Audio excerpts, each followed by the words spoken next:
Dear student, in the last lecture we have seen energy from different food components. विविध अशा प्रकारचे जे काही अन्न घटक जे आहेत तर त्या अन्न घटकापासून मिळणारी जी काही ऊर्जा जी आहे तर ती ऊर्जा कशा पद्धतीने मिळते याच्याविषयीची माहिती आपण मागील तासाला त्या ठिकाणी पाहिली. त्याच्यामध्ये असणारे जे काही प्रथिनं जे आहेत तर त्या प्रथिनांच्या पचनानंतर तयार झालेले जे काही अमिनो आम्ल जे आहेत तर ते अमिनो आम्ल आपण त्या ठिकाणी पाहिली. याच्यानंतर आपण त्या ठिकाणी असणारे जे काही व्हिटॅमिन्स जे आहेत वॉटर सोल्युबल आणि वॉटर इनसोल्युबल अशा प्रकारचे जे काही व्हिटॅमिन जे आहेत तर त्या व्हिटॅमिनचे असणारे जे काही प्रकार जे आहेत तर ते प्रकार आपण त्या ठिकाणी पाहिलेत. याच्यानंतर पुढे आपल्याला पाहिजे cell division and essential life process. जी पेशी विभाजन एक जीवनावश्यक अशा प्रकारची असणारी जी काही जीवन प्रक्रिया जी आहे तर ती जीवन प्रक्रिया आपल्याला त्या ठिकाणी पाहिजे. कॅन यू टेल म्हटलेलं आहे हा भाग यावर्षी त्या ठिकाणी कॅन्सल आहे. ही 5च्या 5 असणारे जे काही प्रश्न जे आहेत तर ते प्रश्न त्या ठिकाणी यावर्षी करोनामुळे कॅन्सल आहे. पुढच्या वर्षी त्या ठिकाणी ते असणार आहे. आता पहिला प्रश्न असले तरी आपण त्या ठिकाणी ते पाहणार आहे की what happens to the cell of the injured tissue. म्हणजे सर्वसाधारणपणे आपल्याला काय होतं नसते की जखम होताना दिसते आणि जखम ज्या ठिकाणी होते तर त्या ठिकाणच्या ऊतीमधील पेशींचं नेमकं काय होताना दिसतं. After injury the cell and the tissue are not able to perform the regular functions immediately. म्हणजे ज्या वेळेला पेशी असेल ऊती असेल तर यांना त्या ठिकाणी काय होताना दिसते जखम होताना दिसते आणि जखम झाल्यामुळं लगेचच ती असणारी जी काही पेशी असेल ऊती असेल तर त्या ठिकाणी ती कार्य जे आहे तर ते कार्य नियमितपणे त्या ठिकाणी करताना दिसत नाही. At the side of the injury the blood capillaries rupture and the area gets inflamed. म्हणजे ज्या ठिकाणी आपल्याला जखम होताना दिसते तर त्या ठिकाणचे असणारे जे काही रक्तकेशिका जे आहे ज्याला आपण त्या ठिकाणी ब्लड कॅपिलरीज म्हटले तर त्या ठिकाणी त्या रप्चर होताना दिसतात, फुटताना त्या ठिकाणी दिसतात आणि त्या ठिकाणचा असणारा जो काही भाग जो आहे तर तो भागाला त्या ठिकाणी आपल्याला इन्फ्लेम म्हणजे 10 जो आहे तर तो 10 त्या ठिकाणी होताना दिसतो.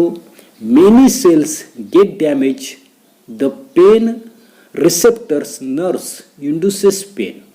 अनेक अशा प्रकारचे असणारे काही पेशी जे आहेत तर त्या पेशींचं नुकसान त्या ठिकाणी होताना दिसतं आणि असणारे जे काही रिसेप्टर नर्व्स या रिसेप्टर नर्व्हच्या साहाय्याने असणारी जी काही वेदना जी आहे तर ती वेदना आपल्याला त्या ठिकाणी जाणवताना दिसते. सेकंड क्वेश्चन दिलेले पहा की whether new cells are formed during the healing of the wound. म्हणजे झालेली जखम बरी होताना तिथे नव्यानं पेशी तयार होतात का. As the wounds hills there is a scab develop. आपल्याला माहिती आहे की ज्या वेळेला जखम जी आहे तर ती जखम त्या ठिकाणी आपली भरून येताना दिसते तर त्यावेळेला स्कॅब SCAB स्कॅब डेव्हलप म्हणजे त्या ठिकाणी ज्याला मराठीमध्ये आपण खपली त्या ठिकाणी म्हणताना दिसतो तर ती खपली जी आहे ज्याला आपण त्या ठिकाणी इंग्रजीमध्ये काय म्हणताना दिसतो स्कॅब म्हणजे खपली जी आहे तर ती खपली त्या जखमेवर त्या ठिकाणी तयार होताना दिसते.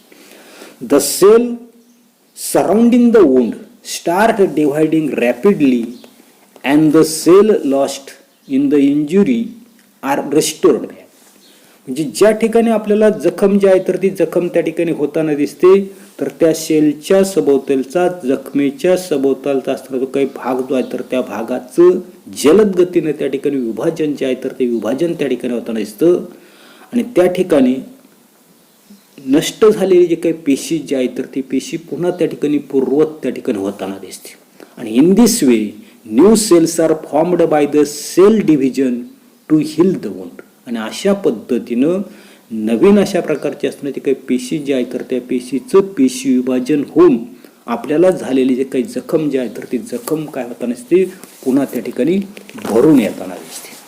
त्याच्यानंतरचा थर्ड क्वेश्चन आपल्याला दिलेला आहे पहा की do the plants get injured when do we plug the flower how are those wounds healed. आपण फुलं तोडतो त्यावेळेला वनस्पती ज्या आहेत तर त्या वनस्पतींना जखमा होतात का.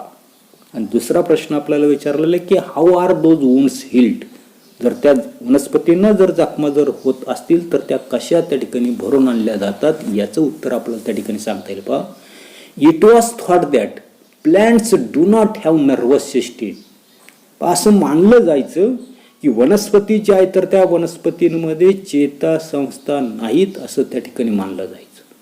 So they do not have sensation either. चेतासंस्थात नाही, चेतासंस्था नसल्यामुळे कोणत्या प्रकारच्या संवेदना त्या ठिकाणी वनस्पतींना नसतील. But recent discoveries have proved that plant also have sensation. परंतु अलीकडचं असणारे काही संशोधन जे आहे तर त्या संशोधनानं असं सिद्ध त्या ठिकाणी झालेलं आहे की असणारे काही प्लांट जे आहेत, वनस्पती जे आहेत तर त्या वनस्पतींना सुद्धा त्या ठिकाणी संवेदना ज्या आहेत तर त्या संवेदना त्या ठिकाणी असतात. The tissue that are lost get restored by the cell division. आणि ज्या पेशींचा त्या ठिकाणी नाश जो आहे तर तो नाश त्या ठिकाणी वनस्पतीचं फूल आपण ज्या वेळेला तोडतो तर त्यावेळेला त्या असणारे जे काही ऊती जे आहेत तर ते ऊती पुन्हा पेशी विभाजन जे आहे तर त्या पेशी विभाजनाच्या साहाय्याने त्या ठिकाणी पुन्हा रिस्टोर केल्या जातात, पुन्हा पूर्ववत त्या ठिकाणी तयार होताना दिसतात. फोर्थ क्वेश्चन आपल्याला दिलेलं आहे की how does the growth of any living organisms occur. Does the number of cell in their bodies increases? If yes, how. म्हणजे कोणत्याही सजीवाची असणारी काही वाढ जी आहे तर ती वाढ त्या ठिकाणी कशी होते. पुढे आपल्याला सांगितले does the number of the cells in their body increases. त्यांच्या शरीरामधील असणारी काही पेशींची असणारी काही संख्या जी आहे तर ती संख्या त्या ठिकाणी वाढते का, आणि इफ येस हाऊ, वाढत असेल तर कशी. Any living organisms grow due to the increase in the number of the cells in their body. म्हणजे कोणत्या असणारा काही सजीव जो आहे तर त्या सजीवाची वृद्धी त्या ठिकाणी होताना ती वृद्धी का होताना दिसते तर त्याचं असणारे काही शरीर जे आहे तर त्या शरीरामधले असणारे काही पेशी जे आहे तर त्या पेशींची वाढ त्या ठिकाणी होताना दिसते. The cells divide regularly and add new cells which are essential for the growth. पेशी जे आहे तर त्या पेशीचं सातत्यानं त्या ठिकाणी विभाजन जे आहे तर ते विभाजन त्या ठिकाणी काय होताना दिसतं आणि त्याच्यामुळे नवनवीन अशा प्रकारच्या असणारे काही पेशी जे आहेत तर त्या पेशी त्या ठिकाणी वाढत जाताना दिसतात आणि याच्यामुळे त्या वनस्पतींची वाढ जी आहे, वृद्धी जी आहे तर ती वृद्धी त्या ठिकाणी होताना दिसते. द सेल डिव्हिजन इज दस necessary for the growth of the body and also for the regeneration and repair of the tissue. आणि म्हणून या ठिकाणी पेशी विभाजन जे आहे तर ते पेशी विभाजन तो असताना ऑर्गॅनिझम जो आहे तर त्या ऑर्गॅनिझमच्या वृद्धीसाठी त्या ठिकाणी आवश्यक असतं. तर त्याचबरोबर असणाऱ्या जे काही ऊती जे आहे तर त्या ऊती त्या ठिकाणी दुरुस्त करण्यासाठी, त्यांची रिजनरेशन पुनर्निर्मिती करण्यासाठी पेशी विभाजन जे आहे तर ते पेशी विभाजन त्या ठिकाणी आवश्यक असतं. त्याच्यानंतर तर फिफ्थ क्वेश्चन आपल्याला दिलेलं आहे की how the new individuals of a species is formed from existing one of the same species. म्हणजे एका सजीवापासून त्याच प्रजातीचा दुसरा सजीव त्या ठिकाणी कसा निर्माण होताना, हे मागे आपण त्या ठिकाणी नववीला पाहिलेलं आहे. काय सांगता येईल की due to reproduction the new individual is formed from the existing one. म्हणजे प्रजननाची असणारी काही प्रक्रिया जी आहे तर त्या प्रक्रियेच्या साह्यानं मूळचा असणारा जो काही सजीव जो आहे तर तो सजीवापासून दुसरा अशा प्रकारचा सजीव जो आहे तर तो सजीव त्या ठिकाणी तयार होताना दिसतो. Reproduction can be asexual or sexual. नववीला आपण त्या ठिकाणी पाहिले पुनरुत्पादन जे आहे तर ते पुनरुत्पादनाचे दोन प्रकार, एक त्या ठिकाणी अलैंगिक आणि दुसरं सांगितले लैंगिक पुनरुत्पादन. In asexual reproduction there is the mitosis. आपल्याला माहिती आहे की लैंगिक पुनरुत्पादन जे आहे तर त्याच्यामध्ये मायटोसिस जे आहेत म्हणजे सूत्री विभाजन जे आहे तर ते सूत्री विभाजन त्या ठिकाणी घडून येताना दिसतं. आणि this cell divisions helps in the forming the new individuals. आणि हे जे काही पेशीचं होणारं जे काही विभाजन जे आहे तर त्या विभाजनामुळे नवीन अशा प्रकारचा जीव त्या ठिकाणी निर्माण होताना दिसतो. In sexual reproduction gametes are formed by the reduction division called the meiosis. याच्या उलट आपल्या लक्षात येत नसते की लैंगिक असणारं जे काही पुनरुत्पादन जे आहे तर त्या पुनरुत्पादनामध्ये गॅमेटीज म्हणजे युग्मनच जे आहे तर ते युग्मनच त्या ठिकाणी काय होताना दिसतात तर त्या ठिकाणी बाय रिडक्शन डिव्हिजन म्हणजे विभाजन जे आहे तर ते विभाजनामुळे त्या ठिकाणी काय होताना दिसते रिडक्शन त्या ठिकाणी होताना दिसतं. यालाच आपण त्या ठिकाणी मिओसिस म्हणजे अर्धगुणसूत्री विभाजन त्या ठिकाणी म्हणताना दिसतो. Due to chromosomes, genes and DNA, the new individuals of the species become similar to the existing one. त्याच्यानंतर असणारे काही गुणसूत्र असतील, त्याच्यानंतर जनुक असतील आणि DNA याच्यामुळे काय होताना दिसते नवीन अशा प्रकारचे असणारे काही पेशीचे असणारे काही प्रजाती जी आहे तर ती प्रजाती मूळचा असणारा जो काही जीव जो आहे तर त्या जीवासारखीच आपल्याला त्या ठिकाणी आढळून येताना दिसते. एवढा असणारा जो काही भाग जो आहे तर तो भाग आपण त्या ठिकाणी मागच्या वर्षी त्या ठिकाणी पाहिलेला आहे. आता पुढे की cell division is one of the important properties of the cell and living organism. म्हणजे पेशी विभाजन जो आहे तर तो पेशी विभाजन हा पेशीचा आणि सजीवांच्या अनेक गुणधर्मापैकी एक अतिशय महत्वाचा त्या ठिकाणी गुणधर्म त्या ठिकाणी आहे.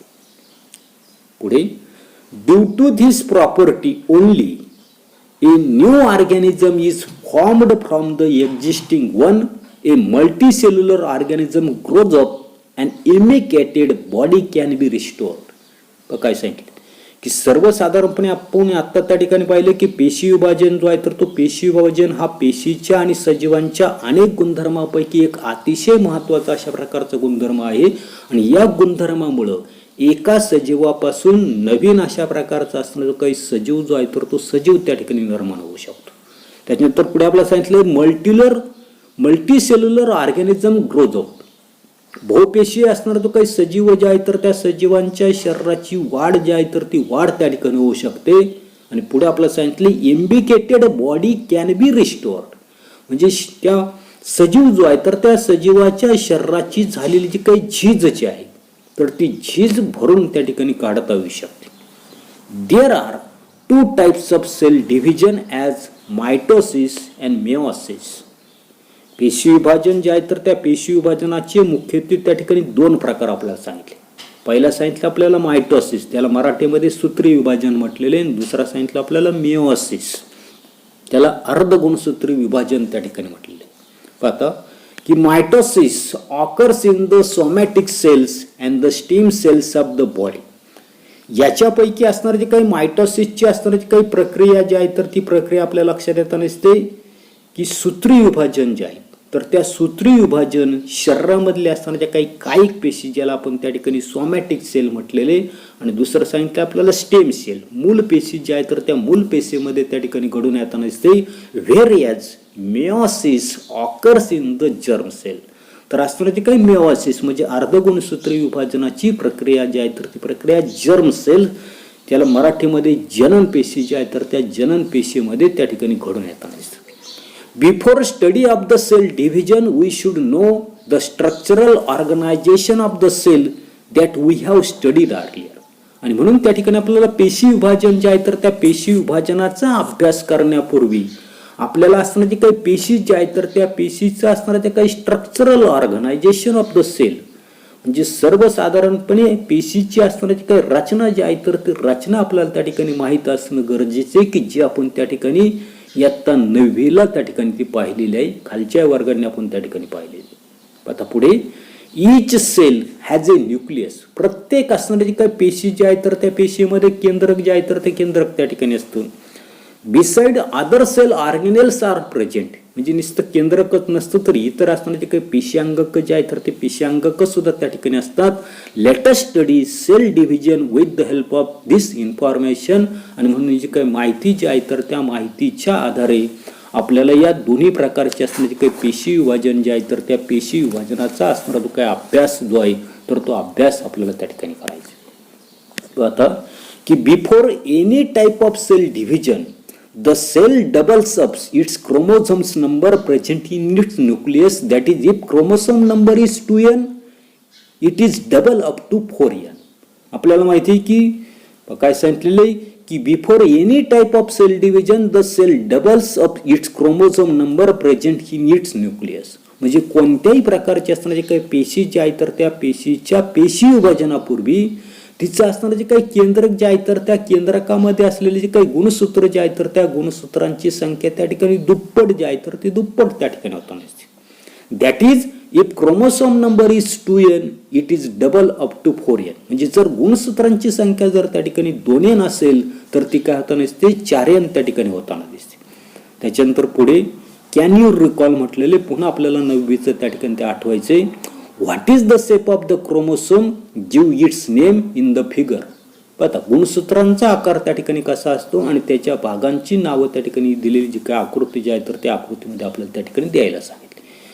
याच्यावरचा असणारा जो काही प्रश्न जो आहे तर तो प्रश्न मार्च 2019ला या ठिकाणी जे असणारे काही क्रोमोसोमचे असणारे काही डायग्रॅम जे आहे तर त्या डायग्रॅममध्ये नावं द्यायला त्या ठिकाणी विचारलेलं आहे. पाहता या ठिकाणी जे काही असणारे जे काही डायग्रॅम जे आहे तर त्या डायग्रॅममध्ये म्हणजे जे काही गुणसूत्र जे आहेत, what is the shape of the chromosomes, पहिलं त्याचं उत्तर आपल्याला सांगता येईल. पाहता chromosomes are seen only at the time of the cell division. गुणसूत्र आपल्याला कधी दिसतात तर ज्या वेळेला पेशी जे आहे तर त्या पेशींचं विभाजन जे आहे तर ते विभाजन ज्या वेळेला होतं तर त्याच वेळेला आपल्याला ते गुणसूत्र त्या ठिकाणी दिसतात. Chromosomes are rod shaped and has a primary constrictions or centromere. जे सर्वसाधारणपणे आपल्याला त्या ठिकाणी लक्षात येताना दिसतंय की असणारा जो काही क्रोमोसोम्स जो आहे तर त्या क्रोमोसोमचा असणारा जो काही आकार जो आहे तर तो आकार त्या ठिकाणी आपल्याला रॉड शेपचा असतो. आता याची असणारी जी काही नावं जी आहेत तर ती नावं आपल्याला त्या ठिकाणी पहा, जरा झूम त्या ठिकाणी करतो मग आपल्या त्या ठिकाणी लक्षात येईल नेमकी काय काय आहे. आता पहिलं की सर्वसाधारणपणे हा जो काही भाग जो आपल्याला दाखवलेला आहे तर त्याला म्हटलेलं आहे PR. काय म्हटलेलं आहे? PR. 9वीच्या पुस्तकामध्ये आकृती आहे. त्याच्यानंतर हा जो काही मध्ये आपल्याला दाखवलेला आहे त्याला म्हटलेलं आहे सेंट्रोमेअर. MERE. 9वीचं पुस्तक तुम्ही त्या ठिकाणी उचकून पहा. त्याच्यानंतर हा जो भाग आहे तर त्याला म्हटलेले QR. काय म्हटलेले? QR. आणि खाली हा जो काही टोकाकडचा भाग जो आहे तर त्याला म्हटलेले DNA. अशा प्रकारची असणारी काही नावं जी आहेत तर ती नावं आपल्याला त्या ठिकाणी त्याच्यामध्ये देता येईल. एवढाच असणारा जो काही भाग जो आहे तर तो भाग आपण या तासाला पाहणार आहोत. पुढील भाग पुढील तासाला पाहू. धन्यवाद.